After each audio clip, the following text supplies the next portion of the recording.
Sejam bem-vindos ao encontro de hoje, onde falaremos um pouco sobre a diferença cultural e o impacto disso nas nossas relações e resolução de conflito. E no bate-bola de hoje, recebo o querido Tomás Gauthier, advogado qualificado em Nova York e mediador de conflitos. Atualmente, é consultor na Abreu Advogados, em Lisboa. Ele se formou em Direito na Universidade de Paris e depois concluiu o mestrado, bem como a pós-graduação em Resolução Alternativa de Litígios na Universidade do Texas, em Austin, durante o qual acabou se tornando mediador. Depois, ainda escreveu vários artigos e capítulos de livro sobre a temática da mediação. Dentre eles, um dos artigos, que é Mediação Comercial Transfronteiriça, acabou sendo premiado. É vice-presidente e cofundador do ICFML, Instituto de Certificação e Formação de Mediadores Lusófonos, organização sem fins lucrativos que visa treinar e certificar mediadores em língua portuguesa. E além disso tudo, ainda é professor de negociação, mediação e direito das obrigações ao nível universitário. Sejam bem-vindos ao encontro de hoje. Então, muito bem-vindos ao bate-bola de hoje, que eu tenho o prazer de receber o querido Tomás Gauthier. Queria chamar por Tomás, porque tem um carinho grande, uma proximidade, e é uma honra porque posso trabalhar com você diariamente através do ICFML, na docência e nesse mundo da mediação de conflitos. Então, primeiramente, fica meu muito obrigada por ter aceito o convite. Estou muito feliz em recebê-lo aqui no canal. Muito obrigado, Alessandra, pelo convite. É assim que nós trocamos mensagens a falar dessa possibilidade. Apesar de ter demorado uns dias para responder, eu sabia logo que era uma coisa que eu queria fazer e fazer esta pequena troca, este bate-bolas contigo. É uma coisa, estou muito ansioso para fazer isto e mal posso esperar para entrarmos na nossa conversa. Eu fico muito feliz em saber, porque esse carinho é recíproco e eu estou aqui super animada, querendo compartilhar um pouquinho da sua história, da sua vivência com quem está nos ouvindo hoje. Então, eu gosto de começar essa série do Bate-Bola querendo conhecer e apresentar aqui um pouquinho mais. Então, quem é Tomás Gauthier para além do currículo? Conte um pouquinho sobre você. Pronto, eu sou... acho uma pessoa bastante multifacetada, portanto acaba por ser difícil resumir isto, mas vou tentar na mesma. Antes de mais, eu sou um fruto de uma vivência multicultural. Nasci em França, o meu pai é francês, a minha mãe é americana, a minha mulher é portuguesa, o meu filho vai ter as 3 nacionalidades, portanto toda a minha vida está, no fundo, à volta de 3 culturas, de 3 países, 2 continentes, e sempre com muita vontade de continuar a expandir os horizontes. Portanto, para além de toda a parte do Tomás Gauthier, que é advogado, que é mediador, que é docente, que é formador, que tem vários cargos em várias associações, sempre com o objetivo de desenvolver a mediação, entre outras coisas. Eu acho que, no fundo, sou uma pessoa que vive nesse mundo, que não tem fronteiras, que gosta sempre de estar com pessoas, e neste momento é um pouco difícil porque temos que estar um pouco mais isolados do que o costume, mas pronto. E sobretudo, e também sou um homem de família, e não há muita coisa que conta mais na minha vida que a minha família, sobretudo a minha mulher, o meu filho e a minha filha que está para nascer em janeiro. Portanto, isto para mim às vezes é um desafio, gerir tudo ao mesmo tempo, mas sempre fiz aquilo que eu gosto de fazer, sempre conseguindo um excelente equilíbrio entre toda a parte pessoal, familiar, e com os amigos, e a parte profissional. Pronto. Acaba por ter às vezes poucas horas de sono, mas acho que, como todos nós que temos paixões para aquilo que nós fazemos, e pronto, e também estou ansioso por esta fase acabar para voltar a poder viajar, como eu sempre viajei na minha vida toda, a viver num país e depois num outro, e depois num outro país e depois num outro, mas pronto. E estou agora em Portugal desde 2010, adoro este país e acho que se calhar estou a tornar-me cada vez mais um homem português também. E, e pronto. É um pouco isso. Se tiver dúvidas, Alessandra, questões, não hesite. Obrigada por compartilhar um pouquinho sobre a sua vida, sobre a vivência, que é tão rica. Essa questão multicultural é muito forte na sua vida. E eu tenho meu pai, que é português, minha mãe, que é brasileira, vivi um tempo em Portugal, depois fui para a República Tcheca, então não da mesma forma como você, mas tenho essa questão de experimentar diferentes culturas e acredito que para quem tem oportunidade, para quem tem esse desejo, é uma experiência que vale muito, é enriquecedor, uma forma difícil de colocar em palavras, mas hoje tentarei, através de algumas perguntas, tentar explorar isso da sua vivência, Thomas, que é bastante admirável nesse sentido, até a questão que você colocou de equilibrar entre a parte pessoal e profissional, que também é um desafio, ainda mais nesse momento em que nós vivemos, que é um home office misturado com todas as questões pessoais junto, então é bastante desafiador. E perdemos, ao mesmo tempo, muito do social, muito do contato humano. Mas, ao mesmo tempo, desenvolvemos mais essa questão da internet, que hoje estamos aqui, eu no Brasil, você em Portugal, e falando sobre tudo isso, e parece que é um clique, assim, parece que não estamos tão longe quanto parecia há alguns anos atrás. E aí, falando dessa sua vivência multicultural, nossa, é até difícil conseguir questionar apenas através de um ponto, mas vamos lá, vamos tentar. Vamos tentar.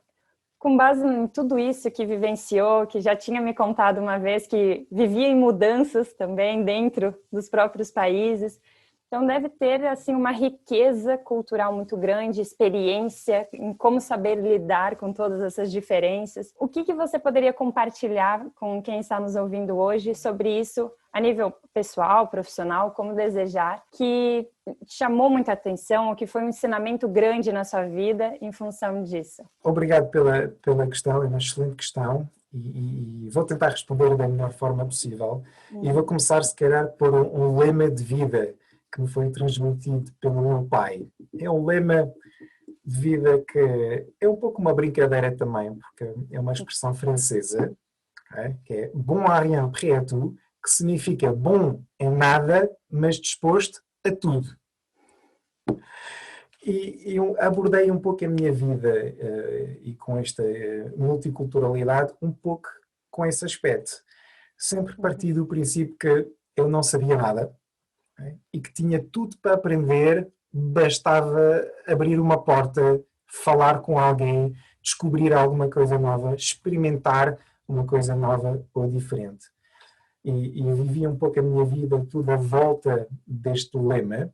Só depois é que apercebi-me que este lema enquadrava-se bem no estilo de vida que eu sempre tive, mas, no fundo, ao longo de todos os anos, com todas essas mudanças, e como já tínhamos falado, se calhar quando eu fiz 20 anos, tinha tido mais casas diferentes do que eu tinha feito antes. Os meus pais se separaram, portanto, depois foi tudo a duplicar, mas é só para mostrar que tive sempre a mudar de casa, mudar de país, a mudar de escola. Eu mudava de escola quando era mais pequeno, de 3 em 3 anos, quase. E, portanto, isto causa a uma pessoa não ter amigos de muita longa data, o que a mim não me fez impressão nenhuma, porque eu não conheci nada de diferente. Mas o que obriga a uma pessoa, e obriga a mim, a apostar muito e muito rapidamente nas relações que eu desenvolvia com as pessoas que estavam à minha volta. E é por isso era preciso mesmo investir-se rapidamente, não ter medo, ficar mais aberto, mais transparente sobre a vontade de estar com alguém, de trabalhar com alguém, de partilhar e conviver com alguém, e as relações acabaram por ser, se calhar, mais rápidas, mas ao mesmo tempo não menos ricas. E no fundo multiplicaram-se essas experiências ao longo dos anos, e depois este mundo é tão pequeno que se calhar 10 anos depois voltei a cruzar-me com amigos com quem estava 10 anos antes, e foi como se nada tinha passado. e voltamos a nos encontrar não só com uma ou duas pessoas, mas com várias pessoas. Encontrei-me na Faculdade de Direito em Paris com pessoas com quem eu tinha tido na primária nos Estados Unidos. É só para dizer, este mundo é mesmo tão pequeno. Basta não ter qualquer tipo de preconceito ou de juízo prematuro. É assumir que nós não sabemos tudo, até quase não sabemos nada, e experimentar, tentar. Tentar criar com pessoas, tentar trocar com pessoas e conhecer as pessoas. E foi um pouco isso que me fez a perceber que o mundo é tão rico, as pessoas são tão ricas, de qualquer sítio do mundo, de onde eles vêm, há sempre uma riqueza que uma pessoa pode encontrar numa outra pessoa, pela experiência de vida, pela profissão, pelas iniciativas que tem, e pronto. E foi esta acumulação de experiências muito positivas, provavelmente fez com que sou agora uma pessoa confortável comigo próprio e pronto. E flexível também. E sempre curioso de continuar este caminho. E flexível para lidar com as situações, que é uma característica bem importante quando falamos principalmente de conflito. Colocar o olhar verdade. Com base no que o outro diz. Como que acredita que isso tenha impactado nessa sua decisão profissional também e o quanto isso agrega nesse, agora falando no chapéu como advogado e mediador de conflitos? Sim, e tens toda a razão, identificaste muito bem. Esta flexibilidade que eu sempre fui obrigado a assumir pela minha experiência de vida, teve como consequência de eu, mais uma vez, nunca assumir nada e sempre colocar questões antes de falar, não é? E isto acho que é uma das ferramentas cruciais para qualquer advogado, para qualquer mediador, para qualquer profissional no mundo jurídico ou no mundo da resolução de litígios. Sempre questionar antes de falar ou sempre tentar perceber antes de tirar conclusões. E isto acabou por ser um pouco um reflexo para mim. Nunca assumir nada. Também admito que começar a minha carreira de mediador antes de começar a minha carreira de advogado, se calhar ajudou a não ficar formatado como alguns podem estar quando começam com um percurso na advocacia antes de passar no mundo da mediação. Mas mesmo assim, para mim a mediação veio de uma forma quase natural, porque identifiquei-me logo com esta abordagem à comunicação, com esta abordagem à negociação, de questionar, investigar, perceber, aprofundar e só depois tentar construir alguma coisa que faça sentido para cada uma das partes, ou para mim, ou enquanto mediador, para ajudar as partes a encontrar para elas próprias. E como a comunicação é essencial para a resolução de conflitos e para as relações como um todo. E isso me fez lembrar quando compartilhou que com a sua mãe falava em uma língua, com o seu pai falava em outra, e depois, quando começou a namorar com hoje a sua esposa, foi em português. E hoje fala português que muitos até falam que parece português, não parece que é uma segunda, terceira, quarta língua. E então, como que a comunicação foi justamente... Como conseguiu conciliar todas essas diferenças, falando do ponto de vista da comunicação, que é algo tão essencial, mas que os detalhes fazem muita diferença? Não foi fácil.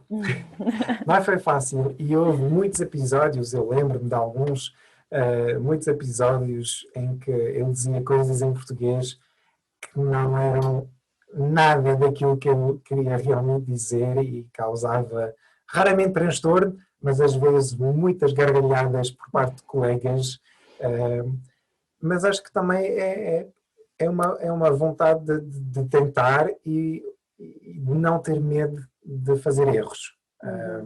Acho que eu cresci também num contexto em que os meus pais sempre me apoiaram em tudo.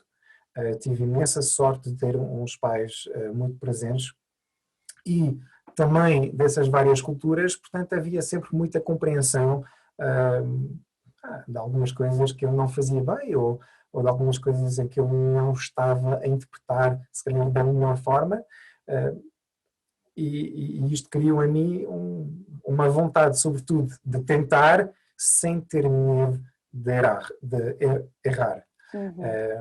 E pronto, e também com a ajuda de alguns colegas também que apoiaram muito, foi assim que eu desenvolvi um pouco a minha carreira em Portugal, aprendendo o português, porque quando eu cheguei a Portugal há 10 anos atrás, exato, em 2010, eu não falava português. Quer dizer, sabia pedir um café e um pastel de nata num café, mas era basicamente isso. E então tive colegas que apoiaram muito, em que nós fazíamos sempre uma troca. Eu falava em inglês com eles na parte da manhã e depois à tarde só falávamos em francês. Mas pronto. E acabei, eu lembro-me, eu dei a minha primeira conferência em português sobre utilização da mediação nos pequenos e médios conflitos de construção. Daí depois de 9 meses estar em Portugal, ou seja, com 9 meses fiz a minha primeira palestra basicamente em português sobre mediação. Estava cheio de medo, obviamente, só rezava para eles não me fazerem nenhuma pergunta, mas pronto, é isso, é não ter medo, da mesma forma que na mediação eu tenho a mesma abordagem, não ter medo. Okay? Nenhum mediador é perfeito. Nenhum advogado é perfeito e os mediadores vão fazer erros. Eu faço erros às vezes, quer erros de comunicação, erros de interpretação cultural, erros de simplesmente porque às vezes não sou perfeito, não é? É normal, ninguém é perfeito. E portanto é não ficar preso a este medo de errar e tentar. A minha formadora em mediação, quando eu formei-me em mediação, dizia-me sempre a expressão inglesa fake it till you make it. Eu gosto muito disso, é fingir até conseguir, é mesmo isso. É mesmo isso. Mas em termos da comunicação, acho que o desafio é mesmo aprender a ouvir, em primeiro, aprender a ouvir os outros. Eu sei que eu passava no início muitos jantares calado, só a tentar ouvir e perceber. E depois, quando eu comecei a sentir-me confortável, já começava a falar um pouco, mas foi muita escuta. No fundo, esta mudança, há 10 anos atrás, para Portugal, serviu-me para reforçar as minhas competências de base de mediador. Escutativa, para tentar perceber aquilo que estava a ser dito numa língua que não era a minha. Depois, o questionamento, porque havia muita coisa que eu não percebia e tive que fazer questões. Não é? E depois, quando eu tinha que falar, eu tentava resumir sempre para não cometer demasiados erros em português. E pronto. E estas são todas técnicas de comunicação que eu uso ainda hoje no meu dia a dia e que são fundamentais para qualquer profissional na área da mediação. E até diria mais, são essenciais para qualquer tipo de relação, qualquer tipo de profissão, porque a comunicação é a base. Então, claro, ainda mais forte quando falamos de resolução de conflitos, do papel do mediador, do advogado, mas que pode ser aplicado, são ferramentas que podem ser aplicadas no nosso dia a dia. E claro, você tocou em 2 pontos que para mim são essenciais. O primeiro foi sobre conseguir ter a humildade de perceber, que até foi um ensinamento do seu pai, de que não sabemos nada e que estamos aqui para aprender e que estamos aqui para tentar a cada dia nos desenvolver ainda mais. E esse é um olhar que, quando falamos do conflito, faz todo sentido, porque eu posso saber sobre o que aconteceu, mas é uma verdade parcial, é um olhar parcial. Então, quando eu percebo que eu tenho que ter essa humildade, o outro pode ver diferente, o outro pode pensar diferente, acho que só começando nesse detalhe já faz toda a diferença no meu papel ali naquela situação. E o outro ponto que eu coloco aqui como destaque, que foi dito por si, foi justamente a questão do não ter medo de errar. Como isso parece ser algo, pode parecer para alguns bobo, mas é forte, porque eu não sei na cultura na França e nos Estados Unidos, mas posso dizer que Portugal e Brasil, nós temos culturalmente muito forte, muito enraizado a questão de não pode errar. A questão de precisa ser perfeito, preciso aparentar que não tem, está super bem lapidado antes de apresentar para outra pessoa. Imagina, como eu daria uma palestra se eu ainda não sou fluente naquela língua? Imagina, isso muitas vezes está fora de cogitação. Então, esse olhar seu realmente traz uma vertente de, não, nós precisamos ir antes de estarmos prontos. Nós precisamos tentar e só tentando, fazendo, repetindo é que vamos lapidando aos poucos. E isso ligado à mediação de conflitos mais forte ainda. E aqui, para quem não teve a oportunidade de ter essa vivência, de ter essa bagagem que você teve, o que poderia ser feito para quem está nos ouvindo? Assim, eu gostaria de, a partir de hoje, tentar um pouco mais com esse olhar. Provavelmente, uma das coisas que eu posso partilhar com as pessoas que querem continuar nesse caminho, ou aprofundar esse caminho, ou experimentar este caminho novo, é tentar fazer um trabalho sobre nós próprios. Isto é o primeiro ponto de partida, porque não vamos conseguir avançar integrando tanta coisa nova se nós não estamos dispostos a deixar um pouco daquilo que nós achamos que era a nossa verdade. Uhum. E acho que isto é um princípio de base, e isto vai parecer se calhar um pouco absurdo, mas eu sou um advogado e um mediador que não acredito na justiça. Vou explicar. Conte um pouco mais. Vou explicar, porque eu apercebi-me que aquilo que eu achava que era justo, ou que era a justiça enquanto conceito, não é mais do que aquilo que eu acho pessoalmente ser uma verdade. Uhum.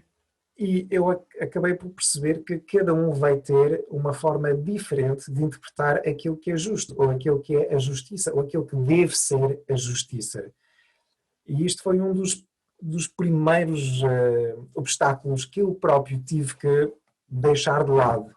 Eu entrei no curso de advogados, ou de direito, e depois no exame da Ordem dos Advogados nos Estados Unidos, para tentar fazer um mundo mais justo, como muitos de nós que também percorremos este percurso do direito. Mas afinal apercebi-me que não é isso o objetivo. O objetivo não é de criar um mundo mais justo, é de ajudar as pessoas a ver e a procurar aquilo que é mais justo para elas, porque cada um vai ter um sentido diferente daquilo que é justo, daquilo que é bom, daquilo que é menos bom, daquilo que é desastroso.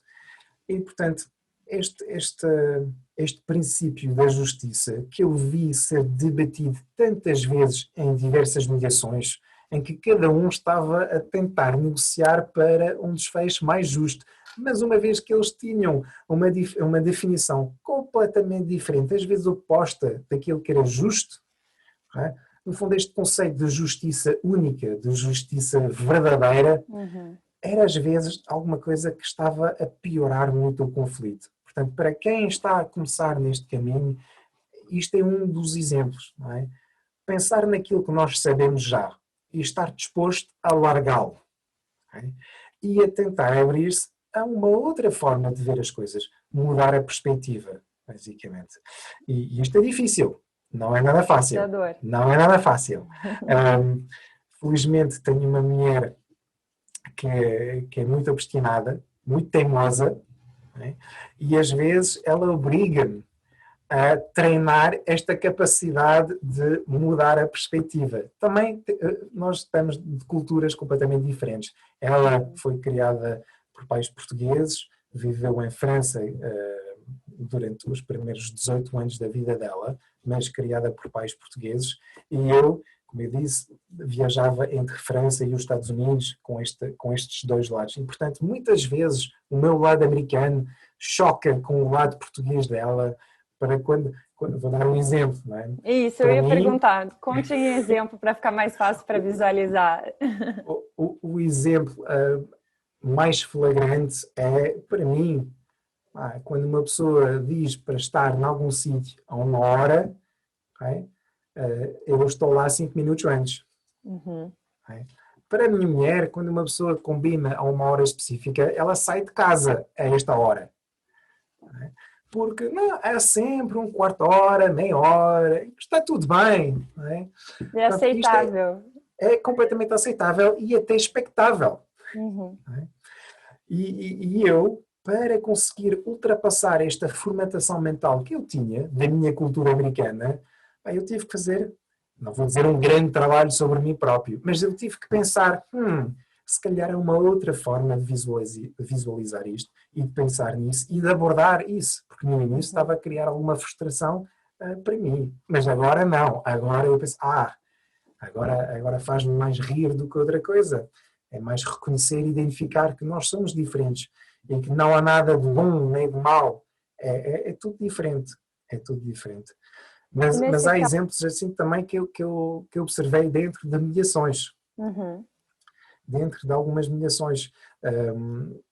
Por exemplo, nos Estados Unidos, um pedido de desculpas é um dado adquirido. As pessoas pedem desculpas para tudo e para nada. Quando duas partes em conflito nos Estados Unidos entram para uma mediação, a primeira coisa que eles fazem é um pedido de desculpas. Às vezes é um tipo de falso pedido de desculpas, pedimos desculpa pelas consequências desta situação, não pela nossa conduta. Quase que para cumprir um protocolo. Pedir desculpa. Quase. Mas é uma forma de validação emocional, às vezes superficial, mas é uma coisa que se faz de forma muito natural. Agora, vindo para Portugal, ou mesmo para a França, pedir desculpas quando nós estamos convencidos que não fizemos nada de mal, não se faz. Portanto, isto é mais um desafio que eu observei enquanto mediador, tentar conciliar essas diferenças que decorrem simplesmente da cultura. Quando uma parte nos Estados Unidos, ou uma parte americana, muito flexível, muito informal, muito aberta a dizer uma coisa, mas 5 minutos depois muda completamente de ideias. Isto faz-se muito nos Estados Unidos e nas mediações que eu fiz nos Estados Unidos, era mesmo assim. Estávamos a explorar alguma coisa, estávamos a construir aqui uma proposta, ou estava a ajudar uma parte a construir uma opção, não é? E depois de alguma troca, 5, 10, 20 minutos depois, esta parte fez marcha atrás, já não era viável, era agora uma coisa diferente, muito mais flexível. E quando eu cheguei a trabalhar em França e em Portugal a fazer mediações, não era nada isso. Uma pessoa que fazia uma proposta já era algum compromisso de honra quase, era um compromisso verbal e fazer marcha atrás era quase perder a face e não havia tanto essa flexibilidade na tomada de decisão ou na mudança de ideias que existe nos Estados Unidos. Isto, para mim, é mais um desafio para o mediador observar, analisar e ajudar as partes a perceberem-se uma e outra para criar pontos nas comunicações entre elas. Porque vai chocar e vai criar problemas. E como mediador, com o papel de mediador, como consegue fazer isso na prática? Através de questionamentos, conseguiria dar um exemplo nesse sentido? Quando uma parte ainda está na construção do consenso, como colocou, o americano ainda dá as opções como algo bem aberto, é um ambiente ali de brainstorming, de discussão. Enquanto em Portugal, não. Quase que se eu falar, eu já estou, de certa forma, comprometido com... Como lidar quando temos uma pessoa de cada cultura dentro da mesa? Dá para escrever um livro sobre essa questão. Mas acho que aquilo que se pode usar é uma muito boa reformulação. Não no sentido de transformar aquilo que foi dito, mas no sentido de enquadrar aquilo que as pessoas estão a dizer. Vou tentar dar um exemplo mais concreto. Quando vamos falar deste exemplo ali de uma parte americana que faz uma proposta e 10 minutos depois volta atrás e essa proposta já não está em cima da mesa. O que vou tentar fazer é sempre realçar aquilo que é interessante ou aquilo que é do interesse dessa parte. Isto tenta explicar a uma outra parte, se calhar não tem a mesma cultura, nem a mesma sensibilidade ao facto de retirar uma proposta que já estava colocada em cima da mesa, mas dizer, esta primeira proposta surgiu porque o interesse era este. Agora, continuando a proteger este interesse, esta proposta já não fazia sentido. Há uma coisa que não mudou, foi a proteção daquele interesse. Isto é uma coisa fixa, isto é uma coisa certa. porque se calhar do outro lado eles não gostam dessa flexibilidade em demasia, porque gostam das coisas certas, gostam da segurança de ter algumas coisas fixas. E, portanto, fazer uma ligação entre algo que é fixo e certo para um lado americano, que era a defesa daquele interesse, e aquela compreensão da outra parte que precisa de ter alguma certeza, alguma coisa constante. E afinal era tentar fazer com que esta parte portuguesa não viesse a opção ou a proposta como aquilo que era constante, mas ver aquele interesse como sendo a constante. E tentar depois explorar formas de ir ao encontro deste interesse, porque aquele interesse não vai para lado nenhum. As opções à volta daquele interesse talvez, mas não é o mais importante. O mais importante é aquele interesse. E o importante é através de uma reformulação, de um reenquadramento das coisas que nós conseguimos, sim, criar as pontes e criar as ligações. Para resumir, quando para um lado americano havia uma constante que era um interesse e uma opção que não era nada fixa, não era nada garantido, e do lado português o interesse, às vezes eles não têm a noção que isto é a constante, mas eles querem ver a proposta ou a opção como aquela coisa fixa e segura, é tentar fazer perceber a cada um aquelas necessidades do outro. E isto, no fundo, é isso, a mediação intercultural. Esse alinhamento é desafiador, mas é muito importante comunicar para que aquela pessoa consiga entender o que eu quero passar. Porque se ficar sem respeitar essas especificidades de cada pessoa, acaba por não conseguir avançar, acaba ficando preso naquele impasse, que muitas vezes nem sequer é um impasse, é só a forma de lidar. Nesse exemplo, aquele interesse, ele era diferente para cada um, mas o interesse estava lá. Excelente a sua colocação. Realmente, acredito que, agora, fazendo um paralelo para o dia a dia, né? Se nós conseguirmos no dia a dia tentar identificar o que está por trás daquela questão, um que é isso, o outro que é aquilo, sair daquele olhar só dessa questão e pensar o que está por trás e validar isso. Quando nós validamos isso, conseguimos pensar juntos em outras opções. E aí eu volto no que tinha colocado sobre a questão pessoal com a sua esposa, que em questão do horário. E acredito que algumas pessoas tenham se identificado enquanto compartilhou isso. Como conseguiu resolver essa questão, falando agora no âmbito mais pessoal, mas que ao mesmo tempo vai muito ao encontro do que falávamos antes, também da questão dentro da mediação de conflito? Sem querer entrar muito na questão pessoal, claro. É só para ajudar quem esteja passando por algo similar. Se calhar vai fazer rir algumas pessoas, mas a minha mulher tem sempre razão. Não é? Eu tenho que escolher bem os conflitos que eu quero ter com a minha mulher. Portanto, para esse caso específico, pronto, eu tentei explicar à minha mulher as razões pelas quais eu não gosto de estar atrasado. Ela acaba por perceber um pouco, não é? E depois usa argumentos do tipo, mas de qualquer forma, se nós estamos a hora, vamos ser os primeiros. Não é? E ninguém vai sentir falta se nós chegamos atrasados. Eu tento ali explicar que não é uma questão de nós comparado com os outros, é uma questão de eu comparado com mim próprio. Não é? É tipo, eu faço um compromisso, eu digo, ok, eu vou lá estar a partir das 8 ou a partir das 2. É um compromisso que eu faço comigo próprio. E ela começou a perceber isso, mas era muito explicar o que é que isto significava para mim enquanto interesse e valor que era importante para mim.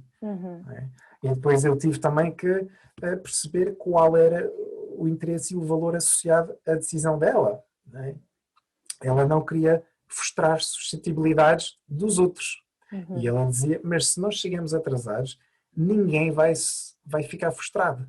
Ninguém fica ofendido. As pessoas acham que é perfeitamente normal.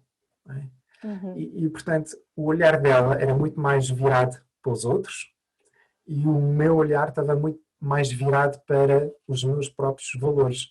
Eu não estou a dizer que há uma forma melhor do que a outra. São diferenças culturais. Não é? Até porque o que eu notei entre os Estados Unidos e Portugal, os Estados Unidos é uma cultura muito individualista. É muito focado no indivíduo, na nossa própria pessoa. E em Portugal, muitas decisões e muitas relações e muitas dinâmicas de grupo são todas à volta justamente daquele grupo, daquela comunidade, daquilo que nós partilhamos com os outros e não necessariamente daquilo que é importante para o indivíduo.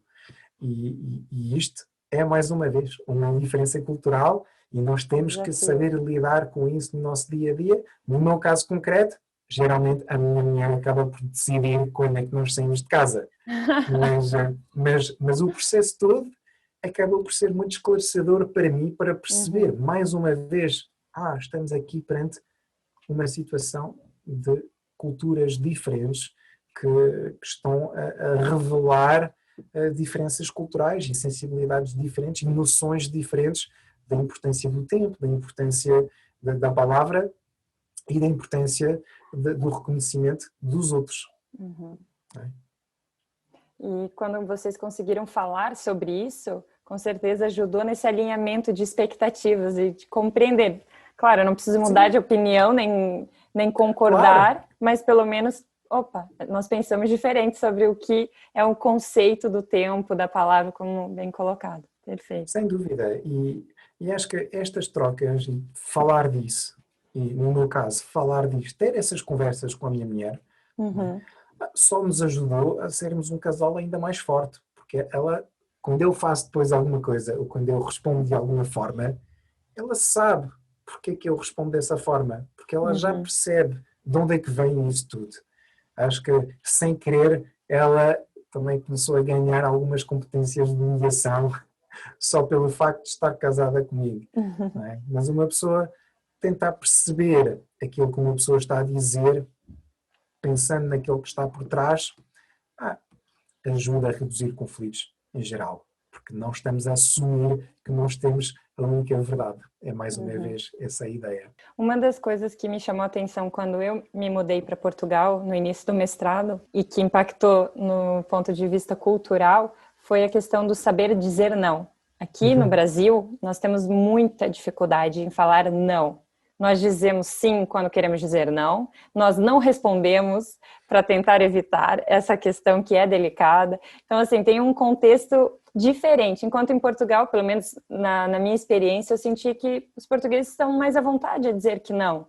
E muitas vezes nem sequer justificam, que aqui no Brasil, quando dizemos não, falamos, não, mas é por causa disso, em função disso. Então, assim, isso foi uma das coisas, assim, que me impactou bastante. Eu não sei agora em relação a você, quando chegou em Portugal, ou entre França e Estados Unidos, teve algum ponto também forte na ligação, além do que já foi dito até aqui? Sim, um ponto aqui que foi difícil gerir, mas decidi gerir de uma forma muito individual, muito americana, foi a questão da hierarquia. Em Portugal, eu notei, já pelas minhas primeiras estadias aqui em Portugal, conhecendo os pais da minha mulher, que estavam sempre a falar de pessoas grandes e pessoas pequenas, há pessoas que têm poder e pessoas que não têm poder. Há pessoas que decidem e pessoas que seguem. Para muitos, alguma estratificação um pouco da sociedade em Portugal, eu observei isso.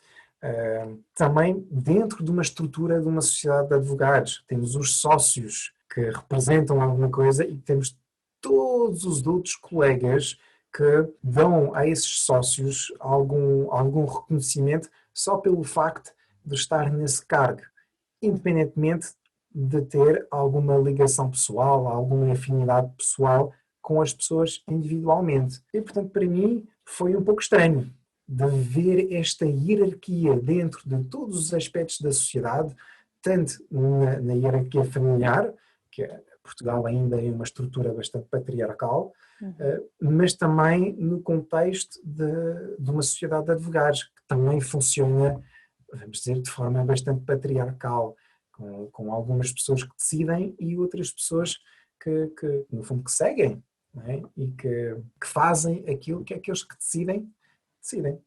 Eu, vindo dos Estados Unidos, não é? Foi muito estranho, porque para mim, se uma pessoa tem uma boa ideia, independentemente da hierarquia que tem, é sempre bom partilhar essas ideias.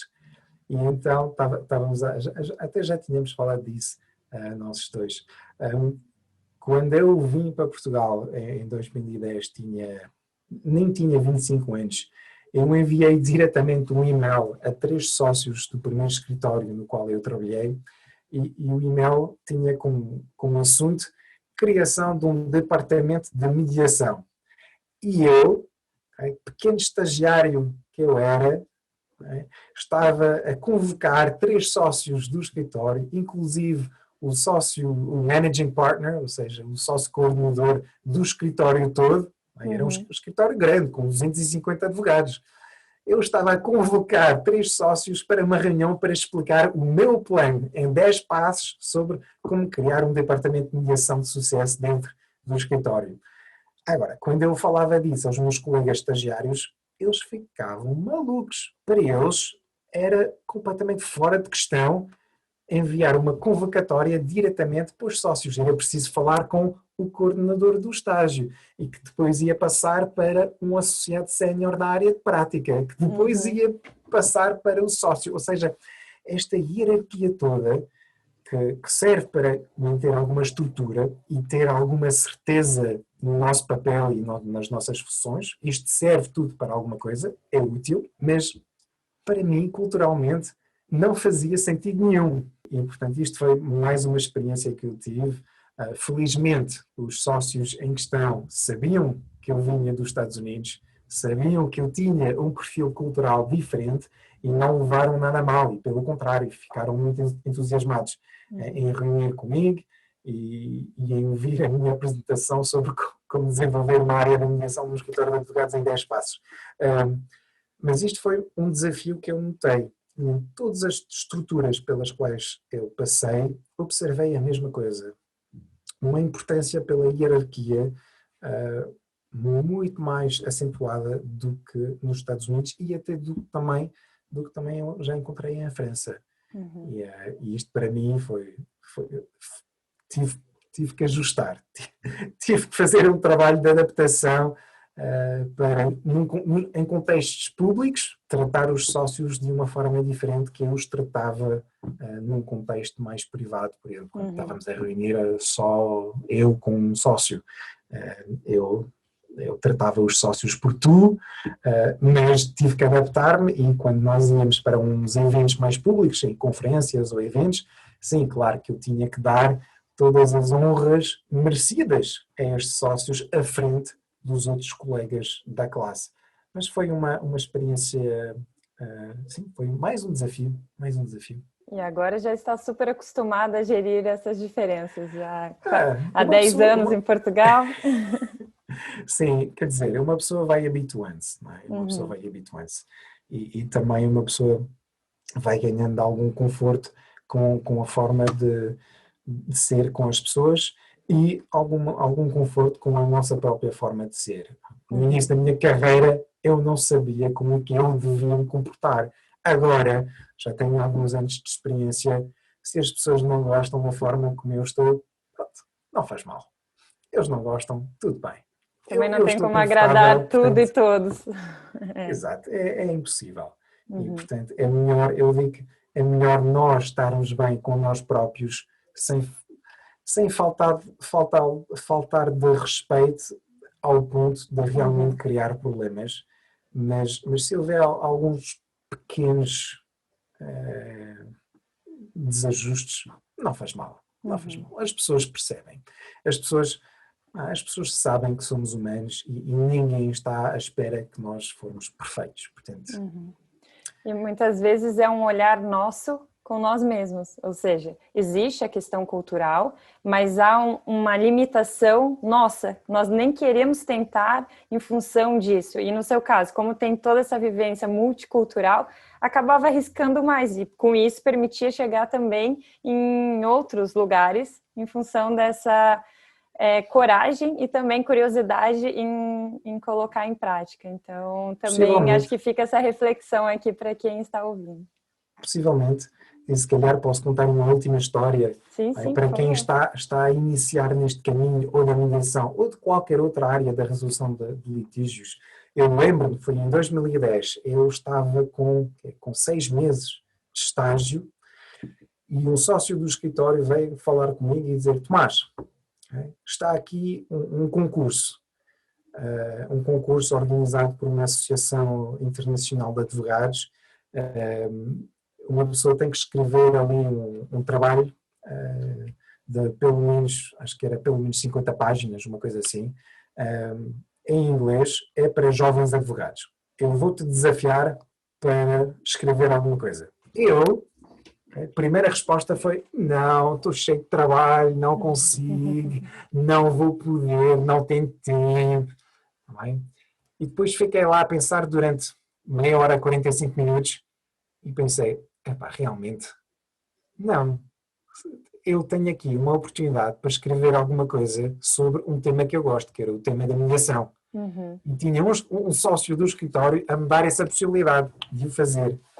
E então, 45 minutos depois, fui lá ter com ele e disse: Pedro, eu vou fazê-lo. Não sei como é que vou fazê-lo, mas tenho 15 dias para escrever 50 páginas sobre a mediação, vou fazê-lo. E, de facto, primeira semana, passei uma semana a fazer tanta investigação, nunca investiguei tanto, e depois a segunda semana a escrever, e afinal ganhei aquele concurso com o meu trabalho sobre a mediação comercial internacional. E isto se calhar foi também um dos ensinamentos importantes para mim, é não desperdiçar oportunidades, mesmo quando nós achamos que não temos tempo, ou que não vale a pena, ou que não vamos ganhar, não vamos ter sucesso, não custa geralmente muito, pelo menos tentar. E o que eu digo aos meus alunos, mesmo que eu não tinha ganho, que eu não tinha vencido este prémio, eu teria um trabalho de 50 páginas sobre a mediação comercial internacional, que se calhar não vai ser usado para esta iniciativa, mas pode ser usada para outra coisa que eu quero fazer no futuro. Portanto, é sempre esforçar-se. É difícil, sim, ocupa tempo, sim, mas afinal vamos nós individualmente crescer com isto e no final é o mais importante. Um ensinamento que a mediação me trouxe, justamente quando eu estou diante de um conflito ou diante de uma oportunidade sem saber se estou preparada, se devo aceitar ou não, é justamente a pergunta: o que de pior pode acontecer? É algo simples, mas que me fez passar a encarar as situações de forma completamente diferente. Nesse exemplo que você apresentou foi justamente isso. O que de pior pode acontecer? Que não ganho o concurso, mas pesquisei sobre uma matéria que eu gosto, me desafiei, dei sim a oportunidade que o sócio estava proporcionando. Então, será que realmente no pior dos cenários era algo realmente ruim? Ou será que poderia não ter sido aquilo que eu idealizei inicialmente, mas que mesmo assim traz muitos ensinamentos? Então, essa pergunta, na verdade, me fez passar a encarar as situações de forma bem diferente. Claro que continua sendo desafiador, claro que tem momentos que continuamos com dúvidas e tudo, mas eu acho que traz leveza para sair aquele peso de não posso errar, aquela ideia de tem que ser sempre perfeito e nunca estou pronto o suficiente para o que eu irei perder dando sim a essa oportunidade. Excelentes suas colocações. Realmente, Tomás, está sendo muito enriquecedor, mas acabei de olhar o tempo e infelizmente o tempo voou, porque é assim quando é gostoso, quando o tempo é bom, quando é sobre um tema que nós gostamos, o tempo voa. Mas antes de terminar, eu queria perguntar se teve, para mim, notas também, agora estou no cantinho aqui da biblioteca do meu pai, no Brasil, e a literatura tem uma ligação muito forte. E quando falamos de diferentes culturas, então tem uma riqueza ainda maior. Gostaria de até falar do Shakespeare, que para mim foi uma grande referência durante toda a minha vida e continua sendo. Comédia dos Erros, por exemplo, me fez rir, me fez pensar sobre essas diferentes olhares, diferentes verdades sobre a mesma coisa, então fica a indicação. E aproveito para passar essa pergunta para si. O que algum livro que marcou bastante, que você poderia dizer, olha, precisa ler, que realmente traz um olhar diferenciado, algo para compartilhar nesse sentido? Acho que não vale a pena falar do mais óbvio, que para mim eu volto a ler todos os anos, que é Como Chegar ao Sim, que isto é um dos mais básicos, mas ao mesmo tempo um dos mais profundos. Eu tenho uma cópia em português, uma cópia em inglês. Eu prefiro a versão em inglês, mas eu volto a ler o livro todos os anos, leio-se muito rapidamente e cada vez que eu faço uma leitura desse livro aprendo alguma coisa de novo. É impressionante a riqueza desse livro. Depois, e não posso deixar de recomendá-lo a qualquer pessoa que quer ou começar, ou desenvolver, ou aprofundar a sua capacidade em questionar-se, questionar a situação e questionar os outros, porque este livro está cheio de aprendizagens e de lições. Um outro livro que eu recomendo é um livro um pouco diferente. Acho que o título em português é Quem Mexeu no Meu Queijo. Ah, sim. Que eu li há alguns anos atrás e que eu lembro-me que este livro me fez pensar também num tema que nós chegamos a falar um pouco indiretamente, que é a questão de perspectivar, mudar a nossa perspectiva sobre as coisas. E, portanto, é mais um livro pequeno, não é? Muito direto, muito engraçado. Quem Mexeu no Meu Queijo é um livro que eu recomendo vivamente, porque é mais um daqueles livros que parece inocente, mas que traz uma riqueza de pensamento que vai muito além só daquelas páginas e daquelas palavras. E eu lembro que este livro fez-me pensar muito, o que é o que eu quero da minha vida? Como é que eu posso lá chegar? Como é que eu posso ver aquilo que eu desejo da minha vida e tentar obtê-lo de uma forma diferente, porque, mais uma vez, não há uma só forma de lá chegar, não há só uma verdade, não há só um conceito daquilo que é bom ou daquilo que é mau. E este livro ajuda-me bastante na minha própria reflexão sobre ganhar perspectiva. E com novas perspectivas, cada um de nós pode atingir novos horizontes e isto que cria depois a riqueza em cada um de nós.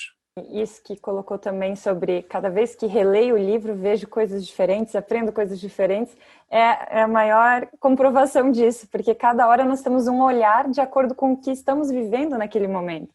Agora, ser pai pela segunda vez, com certeza, está com um olhar diferente de quando foi pela primeira vez. E assim vamos aprendendo, se permitirmos, se dermos oportunidade para essas questões. Então, agradeço imensamente, Thomas, por esse momento. Eu é que agradeço, foi muito rico, foi realmente, acredito que será bastante enriquecedor para quem está nos ouvindo, para conhecer um pouco mais da sua história, todas essas vivências e experiências multiculturais, e que passarão a refletir e a tratar e lidar com o conflito de forma muito mais construtiva depois de todo esse aprendizado. Obrigada pela sua partilha. Obrigado. E passa a palavra se quiser alguma consideração final antes de finalizarmos.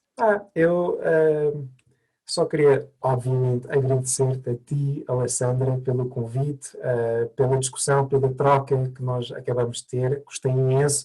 Como disse, o tempo passou a voar, o que é bom sinal. Fiquei muito contente de poder partilhar um pouco da minha vida e da minha experiência com todos aqueles que vão nos olhar e nos ouvir, e pronto, eu espero continuar o meu próprio caminho, porque para mim o caminho nunca acaba, nunca vai haver ali um fim a este caminho da mediação. Estou aqui com imensos projetos, acabamos com isso afinal de ganhar um projeto, entre aspas, um projeto europeu para criar um curso internacional com vários países da União Europeia, a fazer formação por vários países, uma só formação em 7 países diferentes, ou seja, vai ser um curso muito rico. Acabei também por assumir a presidência da Comissão de Mediação e Prevenção de Conflitos da União Internacional dos Advogados, portanto é mais um desafio para continuar a levar esta mensagem da mediação, da resolução de litígios, da prevenção de conflitos para a advocacia e além da advocacia, Acho que isto acaba por ser uma das minhas missões, que eu me dei a mim próprio para a minha vida, tanto pessoal e profissional, porque isto ocupa tanto o tempo profissional como o tempo pessoal, e fico feliz de ver que temos e tem muitas outras pessoas com esta mesma paixão, e sei que a Alessandra também tem essa paixão de levar esta mediação e a resolução alternativa de litígios para outros patamares, e isto dá muita alegria e muito conforto para os anos futuros e para as próximas gerações, já que falou do meu filho e da minha filha que vai nascer. O objetivo é sempre esse, não é? É deixar uma coisa melhor para os que vêm a seguir, tentar fazer o máximo e pronto. E depois, não é? Logo se vê. E com certeza você é uma grande referência nesse sentido, que tenho o prazer e a honra de poder compartilhar o dia a dia, e admiro muito como profissional, como pessoa. Então, fico feliz com esses novos projetos e sei que é sim um grande movedor de oportunidades nesse sentido, de um grande transformador dentro da mediação de conflitos, da resolução consensual de conflitos. Então, seguimos juntos nessa caminhada. E fico muito feliz com esse encontro de hoje. Em breve espero que consigamos nos ver também presencialmente. Quem sabe por Portugal ou por aí, em algum canto do mundo. Isto faz falta, é verdade. Muito obrigado, Alessandra. Obrigada a você. Um abraço. E para quem está nos ouvindo, peço que deixe seu comentário, deixe alguma dúvida, eu posso repassar para o Thomas depois e responderemos. Se tiver alguma sugestão para o próximo encontro, fiquem à vontade. Então, um abraço e até o próximo encontro.